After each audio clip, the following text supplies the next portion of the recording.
Para você que tem uma Sense Impact Race, tá? 2021, 2022. Super dica aqui, ó, rapidinha. Tá vendo aqui, ó? Esse aqui é um problema crônico dessa bike, tá? Eu acredito que essa caixa aqui, ela tinha que ter entrado com mais força. O rolamento aqui tem que entrar com mais pressão, tá?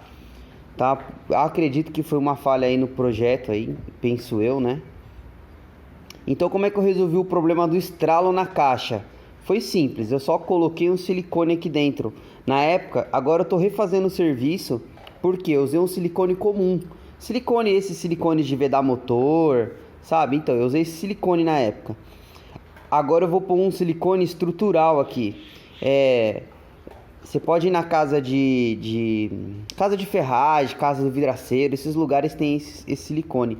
Procura silicone estrutural ou silicone para para-brisa de carro. Você vai pagar em torno de uns R$ 39 esse silicone aí, tá? Então você pode colocar esse silicone aqui, ó, por baixo do rolamento, tanto em cima quanto embaixo.